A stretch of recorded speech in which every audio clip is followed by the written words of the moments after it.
तो hi everyone, कैसे हो? उम्मीद करता हूँ आप सभी अच्छे होंगे।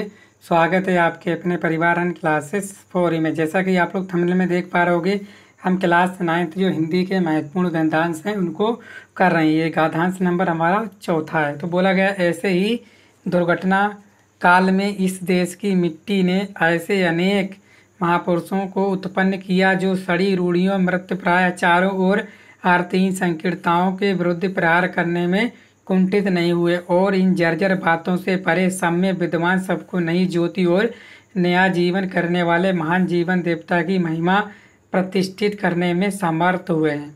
तो इससे संबंधित आपको पहचानना होता है कि कौन सा पाठ है और इसके लेखक कौन है।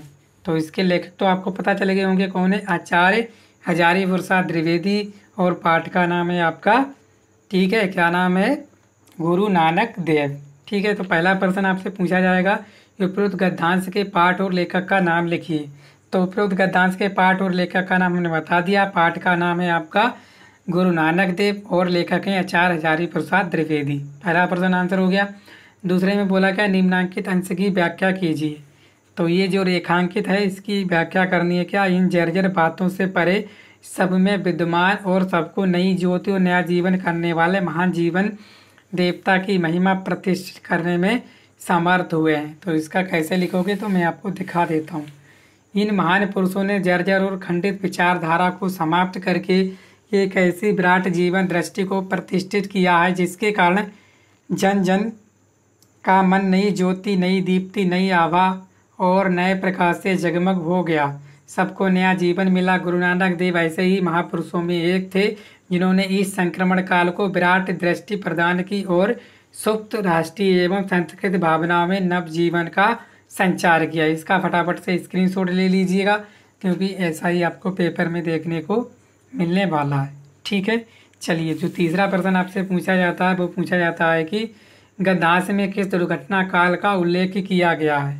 ठीक है, तो गद्यांश में किस दुर्घटना काल का उल्लेख किया गया है तो ये आपको बताना होता है। चलिए मैं आपको दिखा देता हूँ कि गद्यांश में 500 वर्ष पूर्व के उस दुर्घट काल का उल्लेख किया गया है जब देश अनेक कुसंस्कारों में उलझा था तथा जातियों, संप्रदायों, धर्मों और संकीर्ण कुलाभिमानों से वह खंड खंड हो रहा था। दुर्घट काल में गुरु नानक देव का जन्म हुआ था। तो ये इसका जो है बिल्कुल सही आंसर था। समझ पाए ना आप लोग? ठीक है ना। पाठ का नाम हमने बता दिया, गुरु नानक देव है और इसके लेखक हैं आचार्य हजारी प्रसाद द्विवेदी हैं। रेखांकित अंश की व्याख्या बता दी आपको, यहाँ से लेकर यहाँ तक करनी होती थी। तो ये आपके लगभग कितने नंबर की पूछी जाती है? लगभग 6 नंबर के प्रश्न पूछे जाते हैं आपसे और आपको ये करना पड़ता है। ठीक है ना। तो ये रेखांकित अंश की व्याख्या आप एक बार स्क्रीनशॉट इसका ले लीजिएगा। बोला गया है कि इन महान पुरुषों ने, ठीक है, इस तरह से आप देख पा रहे होगे। ठीक है, चलिए, इन महान पुरुषों ने जर्जर और खंडित विचारधारा को समाप्त करके एक ऐसी विराट जीवन दृष्टि को प्रतिष्ठित किया जिसके कारण जन जन का मन कई ज्योति, नई दीप्त, नई आभा और नए प्रकाश से जगमग हो रहा है। सबको नया जीवन मिला।